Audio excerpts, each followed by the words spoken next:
Doctor صاحب یہ فرمائیے کہ اسلام میں وراثت کی تقسیم کا اصلاً طریقہ کار کیا ہے؟ بسم اللہ الرحمن الرحیم۔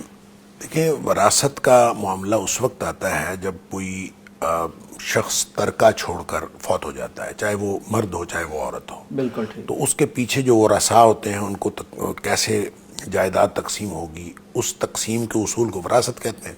بالکل صحیح۔ اچھا، یہ جو وراثت کا اصول ہے اس سے پہلے وصیت تھی۔ وراثت کا اصول آنے سے پہلے وصیت تھی، اور وصیت فرض تھی۔ اور وصیت اس لیے فرض تھی کہ جو بھی کوئی شخص جائیداد چھوڑ کے جا رہا ہے وہ اس کے بارے میں وصیت کرے کہ کس کو کتنی ملنی چاہیے۔ بالکل ٹھیک۔ اور اس کے لیے قرآن نے جو ہے وہ بہت اہمیت کے ساتھ بات کی کہ وصیت لازمن کر کے جائے۔ بعد میں جب وراثت کے اصول آ گئے تو پھر اب وصیت جو ہے وہ آپشنل رہ گئی کہ وہ کرے یا نہ کرے، لیکن اگر وہ وصیت کرے بھی تو وہ ورثاء کے حق میں نہیں کر سکتا۔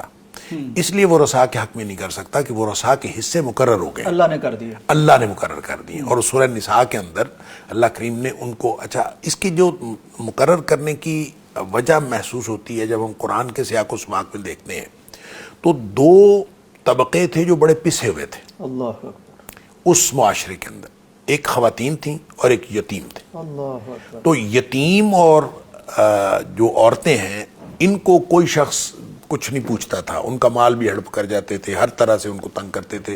اور اگر کوئی بچی ہو اور پھر یتیم ہو تو ان کے ساتھ اور طرح کا ظلم ہوتا تھا۔ ان سے شادی بھی لوگ اس لیے کر لیتے تھے کہ مال ہتھیانے کے لیے اور مختلف قسم کے۔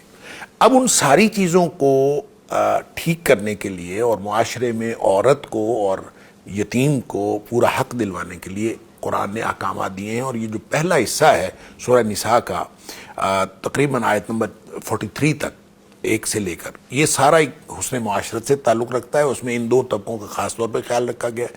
پھر خاص طور پہ یہ جو آیات ہیں، آیت نمبر 11-12 سے آگے، یہ آیات وہ ہیں جن میں اللہ کریم نے 3-4 آیات میں یہ پورے اصول وراثت کے بیان کر دیے، اور اس قدر تفصیل سے بیان کیے ہیں کہ اگر ایسی صورت ہو تو پھر یہ صورت ہوگی، اگر ایسی صورت ہو تو پھر یہ صورت ہوگی، اور مختلف صورتیں بھی بتا دی۔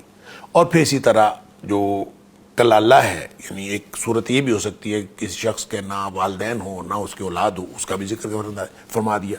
لہٰذا قرآن نے جب حصے مقرر کر دیے تو مقرر کرتے ہوئے یہ بھی فرما دیا کہ کون شخص کتنا حقدار ہے اللہ زیادہ جانتا ہے، تم نہیں جانتے۔ اللہ اکبر، واہ، سبحان اللہ۔ تو اس کا مطلب یہ ہوا کہ اب یہ جو حصے مقرر ہو گئے ہیں، کوئی شخص یہ سمجھ رہا ہو کہ فلاں کو حصہ زیادہ ملنا چاہیے تھا، یا فلاں کو نہیں ملنا چاہیے، فلاں کو نہیں ملنا چاہیے تھا، تو وہ گناہ ہے۔ اور اس کو اللہ کریم نے حدود اللہ کہا ہے، یہ اللہ کی حدود ہیں، اور کوئی شخص اگر ان حدود سے تجاوز کرتا ہے تو وہ پھر بہت بڑا گناہگار ہے، اس کے لیے عذاب ہے۔ بالکل صحیح۔